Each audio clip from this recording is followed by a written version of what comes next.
Well, it's down to the wire in Michigan, where an expensive battle is being waged over a union-backed ballot measure that would enshrine collective bargaining rights in the state constitution and prevent so-called right-to-work legislation from being pursued in the state legislature.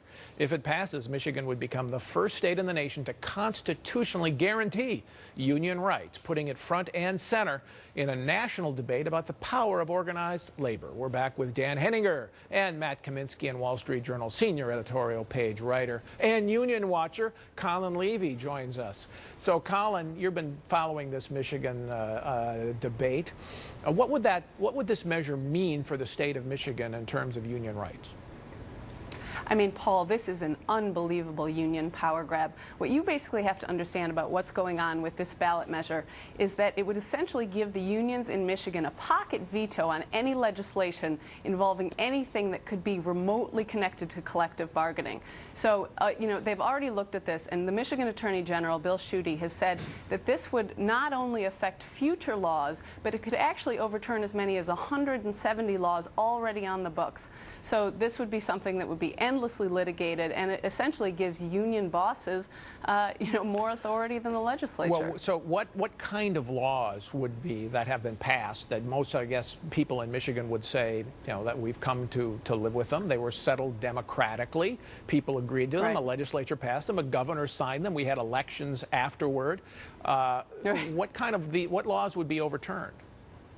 There are two laws in particular that they're concerned about. One is the so-called 80-20 law, which basically says that taxpayers don't need to pay more than 80% of public employees' pension benefits. Right. And the other one is a law basically regarding teachers. The fact that there have been some school reforms that have allowed various merit measures and teacher promotion measures that could also be overturned by this. This is something that Michelle Rhee, as you know, the former D.C. Schools chancellor who now runs a Students First group, is very concerned about, and her group has recently made a big ad buy in Michigan to fight this. So they put some money in. Governor Rick Snyder, the Republican in Michigan, asked union leaders not to put this on the ballot, and he said, in return, I'll tell business people, don't put a right-to-work law on the ballot. The business leaders agreed. Labor put it on the ballot anyway.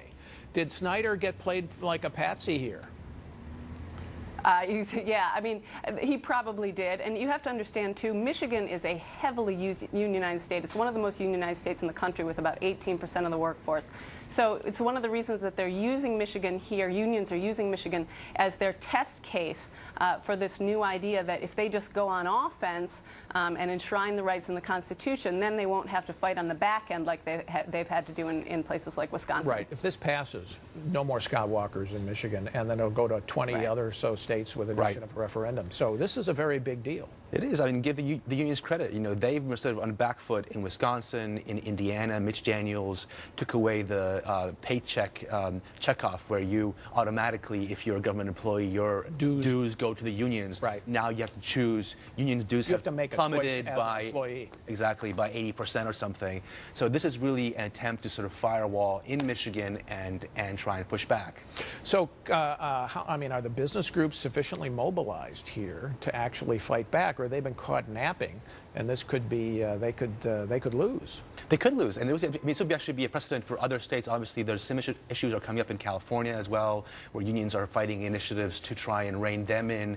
I mean, public sector unions are the only entrenched lobby in America today that's fighting for big government and the taxes to pay for it, and that's really the bigger battle in Michigan and across the country now. And if it spreads, it will be an empty victory, Paul, because businesses in states like Michigan and Ohio and Wisconsin will move out. They'll go down to Tennessee, Kentucky, South Carolina, and Texas, leaving those states with nothing but these enormous public debts to the unions. So, Colin, where does this stand electorally now? What's it doing in the polls?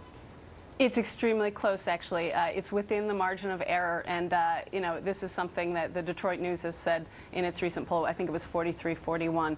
So this is going to go right down to the wire. Unions are pouring in money, and it could be close. Yeah, national unions are really pouring in the dough. We have to take one more break. When we come back, hits and misses of the week.